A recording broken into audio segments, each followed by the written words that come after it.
पर प्रतिभा जी बैठी हुई है। हम पहले कथा करने आए थे उस स्थान पर, तो कहाँ बैठी? हाँ, ये बैठी। इन्होंने एक पत्र लिखकर कुबेरेश्वर धाम पर भेजा।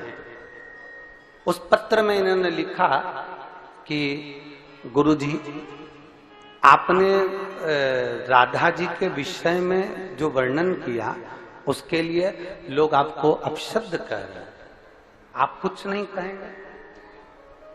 कुबेरेश्वर धाम से इनको फिर मैसेज दिया गया कि जो भी चीजें प्रमाण की होती है वही व्यासपीठ से बोली जाती है। दुनिया के लोग अपशब्द कहें और अपन पलट कर अपशब्द कह दो, अपन अपशब्द पलट कर कह दो, तो उसमें श्रेष्ठता नहीं है, उसमें श्रेष्ठता नहीं है। जिसने पढ़ा ना हो ना, वो इस तरह की बात करते हैं। हमारा तो निवेदन है, जो अपशब्द कहने वाले हैं कि आपने राधा जी के लिए कह दिया कि उनका विवाह अरण्य घोष से हुआ, और आपने बोल दिया कि उनकी सास जटिला और कुटिला का चरित्र का वर्णन कर दिया, आपने कहा कि राधा जी का विवाह, आपने पूरी वीडियो सुनी ही नहीं। जो वीडियो काट कर चलाई गई है वो वीडियो 14 साल पहले की है, और 14 वर्ष पहले जो कथा हमने कमलापुर में कही थी, उस कमलापुर की पूरी कथा निकाल कर सुनना। उसमें हमने राधा जी का विवाह भगवान कृष्ण के साथ भी वर्णन किया है कि ब्रह्मा जी की पूरी कथा सुनिए कि ब्रह्मा जी को जब श्राप लगा तो ब्रह्मदेव ने द्वापर में नारद जी के कहने पर भांडेर वन में जाकर राधा जी और कृष्ण भगवान का विवाह करा। पर उस विवाह को केवल ब्रह्मा जी जानते हैं, उस विवाह को केवल नारद जी जानते हैं, उस विवाह को केवल राधा जी जानती हैं, उस विवाह को केवल कृष्ण जानते हैं। इसके सिवा इस विवाह को कोई नहीं जानता। परंतु राधा जी का जब विवाह हुआ तो हमने उसका वर्णन किया कि वह अरण्य घोष के साथ में हुआ। अब लोगों ने कहा आपने कैसे कह दिया?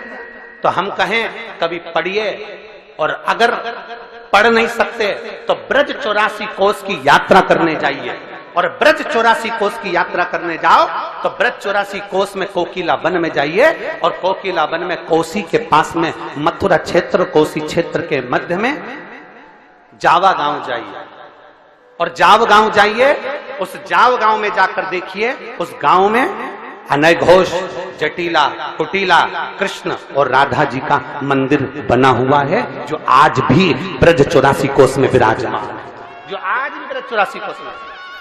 अब दुनिया के लोग कहे कि आपने कहां से कह दिया ये प्रसंग? तो ब्रह्म वैवर्त पुराण के 271 नंबर पेज पर 49 नंबर के अध्याय में भगवान राधा रानी के विवाह का प्रसंग वर्णित है। और चाहो तो लाओ ब्रह्म वैवर्त पुराण, लाओ ब्रह्म वैवर्त पुराण लेकर। मैं चाहूंगा चैनल वालों से कि आप भी दिखाएं कि ब्रह्म वैवर्त पुराण के अंतर्गत ये राधा जी के विवाह का प्रसंग है क्यों।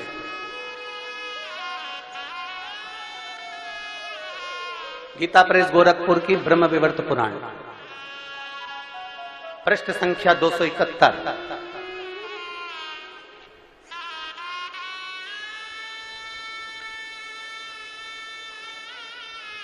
पृष्ठ संख्या 271, अध्याय नंबर 49, जिसके अंतर्गत भगवान देवाधिदेव महादेव, आप जहां हमारी उंगली चल रही है वहां पर दिखाएं, श्री महादेव जी माता पार्वती को कहते हैं, पार्वती जी, ये पूरा प्रसंग आप पढ़िएगा और पढ़ने के बाद फिर नीचे आइएगा। 12 वर्ष जब राधा जी 12 वर्ष की हो गई, उन्हें नूतन यौवन में प्रवेश करती देखकर माता पिता ने रायण वैश्य के साथ उनका संबंध निश्चित कर दिया। उस समय पर श्री राधा घर में अपनी छाया को स्थापित कर कर चली गई। अब ईमानदारी से कहिएगा, लंका में सीता जी की छाया गई थी तो तुलसीदास जी ने उनको छाया सीता कहा था। क्या कहा था? सीता, जानकी जी। सीता जी को लेकर हरण कर कर रावण गया तो छाया सीता कहकर नहीं लेकर गया, माता जानकी को लेकर गया। तो यहाँ पर भी प्रसंग आता है राधा जी का। तब राधा जी ने अपनी छाया को स्थापित कर दिया और छाया के साथ ही उक्त रायण का विवाह हुआ। ये प्रसंग हमारे यहाँ ब्रह्म वैवर्त पुराण के अंतर्गत लिखा हुआ है। और अगर किसी को पढ़ना भी ना आए तो हमारा निवेदन है, एक बार ब्रज 84 कोस की यात्रा जरूर करिए, और ब्रज 84 कोस की यात्रा करते समय आप जाव गांव जाइए, कोसी कला के पास में कोकिला वन के अंतर्गत, मथुरा के अंतर्गत जाओ, गांव में जाओ और वहां अनय घोष का मंदिर बना हुआ है, अयन घोष का मंदिर, जटिला कुटिला का मंदिर बना हुआ है, जहां भगवान कृष्ण और राधा विराजमान। तो दीदी ने कहा कि गुरुजी ये लोग आपको अपशब्द कर रहे हैं। हमने कहा उसका जवाब नहीं दिया जाता, अपशब्द कहने वाले अपशब्द कहते रहेंगे और भगवान शंकर की कथा आगे बढ़ती रहेगी। उसका क्या मतलब? कोई आड़ा टेढ़ा कह रहा है तो क्या अपन आड़ा टेढ़ा कह देंगे, कोई गाली दे रहा है तो क्या अपन गाली दे देंगे। कितना सुंदर चरित्र महाभारत के अंतर्गत आता है। द्रौपदी के सोते हुए 5 पुत्रों का वध अश्वत्थामा ने कर दिया। सुनिए कथा, अरे बोलो तो जम के। अश्वत्थामा ने द्रौपदी के सोते हुए 5 पुत्रों का वध कर दिया। भीम अर्जुन अश्वत्थामा को पकड़कर द्रौपदी के सामने खड़ा कर दिया, तलवार दे दी हाथ में, ले द्रौपदी काट दे शीश अश्वत्थामा। ए द्रौपदी अश्वत्थामा का शीश काट, ले ये तलवार काट दे शीश अश्वत्थामा का। द्रौपदी हाथ जोड़कर अपने पति भीम अर्जुन से कहती है, नहीं मैं इसको नहीं मार सकती, ये मेरे गुरु का पुत्र है।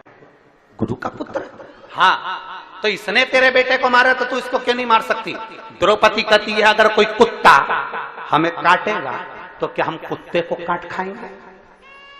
कोई सांप हमें डसेगा तो क्या हम सांप को डस लेंगे? कोई बिच्छू हमें काटेगा तो क्या हम बिच्छू को काट खाएंगे? द्रौपदी कहती है, अगर कुत्ता हमें काटे तो हमें कुत्ते से दूरी बना लेना चाहिए। कुत्ता हमें काटे तो उससे दूर हो जाओ। कोई भौंकने वाला अगर श्वान है और तुम्हारे पीछे भाग रहा है तो तुम उससे दूरी बना लो, पर कुत्ते के पास मत जाओ।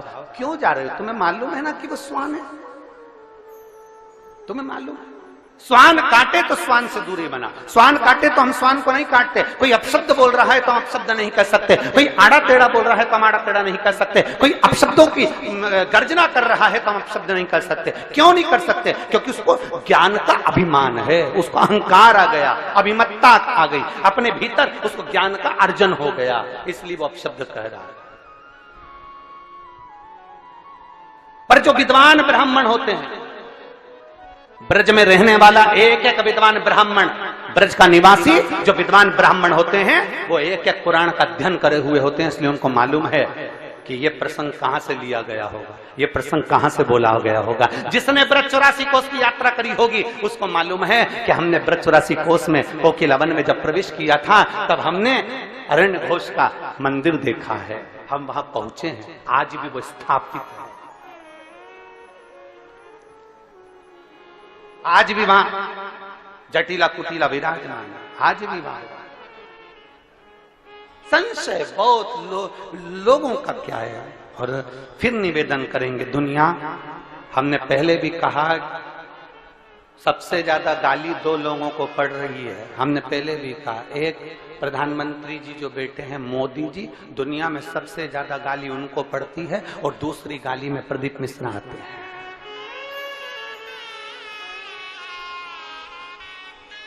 दुनिया में अगर सबसे ज्यादा किसी को गाली पड़ती होगी तो उनको पड़ती होगी। एक कथा के मामले में, कथा के मामले में अगर सबसे ज्यादा गाली पड़ती होगी तो हमको पड़ती होगी। टोटका वाला महाराज, तो ये वाला महाराज, तो अब शब्द, तो ताने, तो गालियां, तो अड़े टेढ़े, तो भी दुनिया के लोग कहें ये, इसको कोई फर्क ही नहीं पड़ता। क्योंकि शिव पुराण में हम भी तो कहते हैं, आग लगे बस्ती में अपन रो मस्ती में, क्या किसको रोइए चादर ताने।